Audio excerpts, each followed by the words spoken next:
and welcome back to Library Time with Miss Kinsley. It is March, which means it is Women's History Month. So I thought we would start off with a story that is new to the library, but also that would celebrate Women's History Month. So in this month, we are highlighting all the wonderful contributions that women have made to the world. So our story today is a biography, part biography. So our title is Malala Yousafzai. So this is Malala right here, and it says Warrior with Words. So this was written by Karen Leggett Abharaya. Collages by Susan L. Roth. So if I hold up the book a little bit closer, you can see that the pictures are actually in collage form, which means different materials were used to make all the different pictures. So it's not just colored pencil or crayons or paints, it's lots of different materials. So if you are interested in more about collages, I bet you could reach out to Mr. Melvin. I'm sure he's already spoken to you about collages anyway. All right, so let's go ahead and get started and read about Malala. It is a bit of a longer story, so you might want to get comfortable.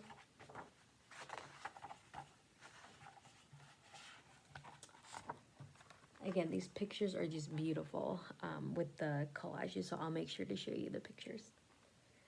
Malala Yousafzai is a warrior with words. And Malala was a miracle in pink as she celebrated her 16th birthday. She did not have a sleepover. She celebrated by standing up for a cause. Malala was recovering from a serious injury. It was a miracle that she could stand it all. But she stood up in front of the whole world to prove that words have power. So before we move on, she does have a serious injury in the book, and so the book will talk about how she got that injury. So I just want to let you know that part will be coming up. In July 2013, Malala spoke in front of hundreds of young people and world leaders gathered at the United Nations in New York. We will bring change through our voice, she said. She asked every nation to make it possible for all children to go to school and live in peace. Every country, all children in peace. Our words can change the world, Malala said. So look at all these tiny parts to the collage. That must have taken a very long time to make. So again, I just think these pictures are so beautiful. Where did Malala learn that her voice and words could change the world? Malala was born in 1997 in the city of Mingora in the Swat Valley of northern Pakistan. Her father named her after Malala of Maiwand, a brave woman whose poetry helped save her village from British invaders more than 100 years ago. As a girl, Malala had lots of books, and she also kept notebooks filled with her own thoughts and words. Malala's mother was a strong and determined supporter of her book-loving daughter. Malala calls the place where she grew up Maiswat. It was a land of fresh green valleys and shimmering snow-covered mountaintops where people came to vacation with their families. Looks beautiful. And there's Malala with her family.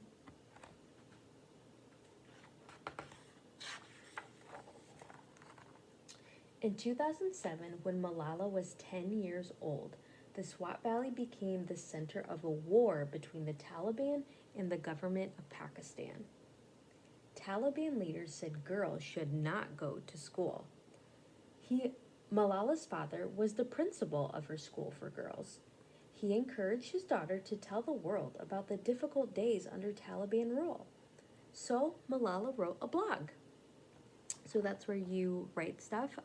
If you have a blog, that means that you write online and you post it online for other people to read.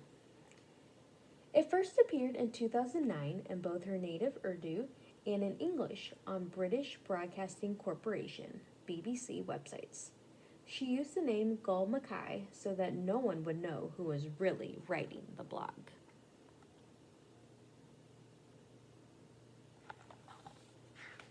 So she used a secret made-up name so they wouldn't trace it back to her.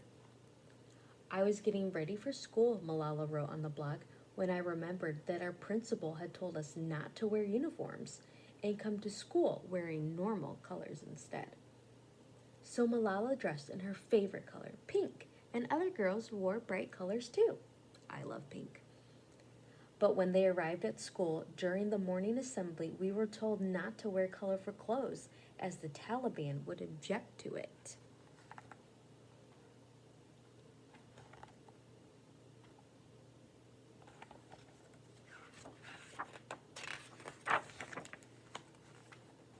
The Taliban ordered everyone to obey even more strict rules. They said girls should not be educated and that women should not work outside their homes. This was a scary time. Some people were afraid of ghosts, some of spiders or snakes. In those days, we were afraid of our own fellow human beings, Malala later wrote. That does sound scary.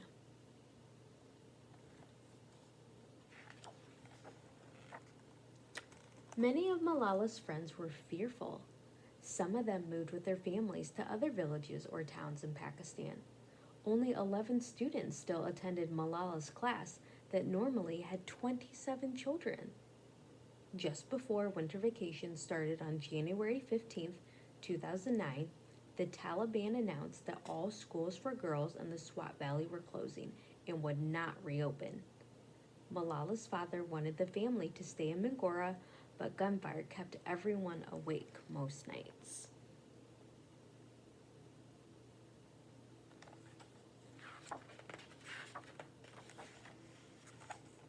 That spring, when Pakistan's army began fighting the Taliban, Malala and her family left the Swat Valley. Malala packed a school bag with a few books and papers and some clothes. Leaving the valley was harder than anything I had done before, Malala said. I stood on our roof looking at the mountains, at the alleys where we used to play. I tried to memorize every detail in case I never saw my home again. Finally, Malala, her mother, and her brothers arrived in the village of Shangla. Malala's father had grown up in Shangla, and he still had relatives and friends there. The trip usually took a few hours by car. This time it took 2 days. An army officer almost stopped them. They had to walk the last 15 miles carrying all their things. Can you imagine? That would be very hard. By summer, the fighting was over, and Malala and her family returned to Mingora. The destruction made them weep. Weep is another way to say crying, and so if you're weeping, that means you're crying really sadly. Their house was in chaos, which means it was a mess. But the books and notebooks in Malala's room had not been touched. Malala's father's school opened again, but many other schools had been destroyed.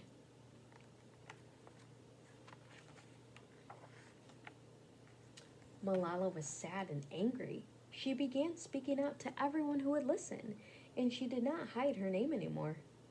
Malala wanted to prove that peaceful words had power over violence.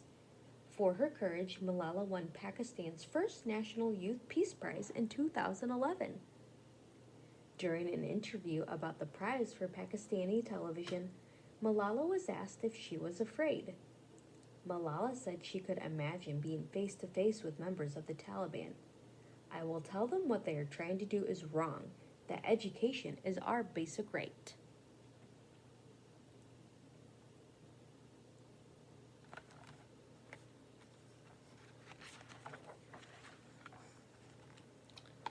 On October 9, 2012, when Malala was riding a bus home from school, a man from the Taliban climbed aboard. He shot Malala and 2 of her friends. Her friends were able to recover in Pakistan, but Malala had been hurt more seriously. She had been shot on the side of her head. Malala was treated first at 2 different hospitals in Pakistan. Then she was taken to a hospital in Birmingham, England, that specializes in treating wounded soldiers. Malala's family and friends feared she might not live.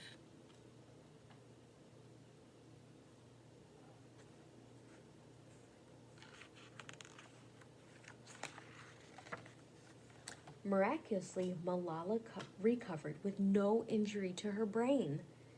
When she spoke at the United Nations in 2013, it was only 9 months after the shooting. Nothing changed in my life except this. Weakness, fear, and hopelessness died, Malala declared. Strength, power, and courage were born. I am the same Malala.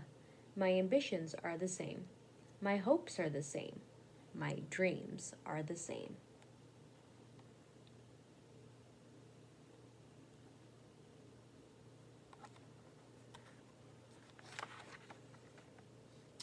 After her recovery, Malala began attending school in England, where she lived with her family. She continued to share her hopes and words. People around the world answered with rallies, prayer vigils, and marches, often singing, I am Malala. In October 2013, Malala and her father formed the Malala Fund. The fund works to give girls hope for an education and a better life. On the fund's website, it says, if one educated girl can change the world, imagine what 130 million girls could do.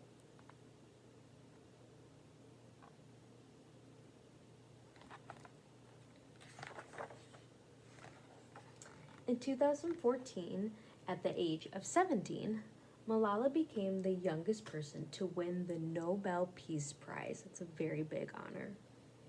She received the award along with Kailash Satyarthi. Satyarthi is from India. He has worked for many years to allow children to go to school instead of being forced to work. When she accepted the Nobel Prize, Malala said, this award is not just for me.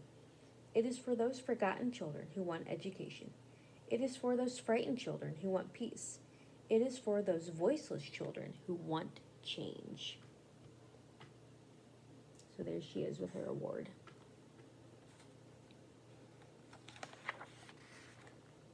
Before Malala began her studies at the University of Oxford in England in 2017, she traveled the globe on a journey she called her Girl Power Trip. She met girls everywhere who were being denied an education. She talked with world leaders and asked them to take action. When she returned, Malala continued to lead the fight for all children in every country to go to school in peace. She wants every girl and boy to stand up and speak out for the millions of children worldwide who are not yet able to attend school. Pink may no longer be her favorite color, but Malala Yousafzai is still a warrior with words. As she said at the United Nations in 2013, let us pick up our books and pens. One child, one teacher, one pen, and one book can change the world.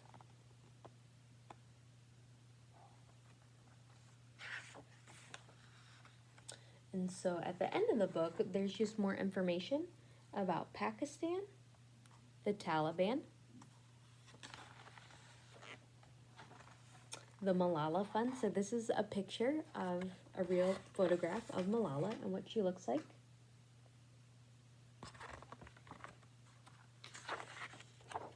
And information on taking action in different organizations. So the SWAT Relief Initiative, the Youth Activism Project, School Girls Unite, Their World, and Girl Up. All right. So, yes, Malala stood up for education and for girls being able to attend school when they were told that they could not attend school. So she was very brave to speak out against that thinking and to stand up for what she believed was right and good. So she has had a great impact on just being an advocate and standing up for what's right for girls having their education. So my question to you, so we just read about Malala and how brave she was and what an impact she has had on the world. I want you to tell me who is a woman in your life that has made an impact in your life. So again, in honor of Women's History Month. So this could be a teacher. This could be, and it could be a teacher that you had last year or the year before, or it could be this year's teacher. or our school counselor, the principal. Um, this person could be a family member, so maybe it's your mom or your sister, a cousin, a grandma. Maybe it's a friend. Maybe it's your neighbor. Maybe it's someone that you that play sports with, if you have a coach or a teammate. Um, yeah, or any female that is in that has made an impact in your life. So you can type something to me. You could draw a picture if you would like. So let me know who is a woman that has made an impact in your life and for the better. Okay, I hope you enjoyed our story and reading and learning about Malala in celebration of Women's History Month.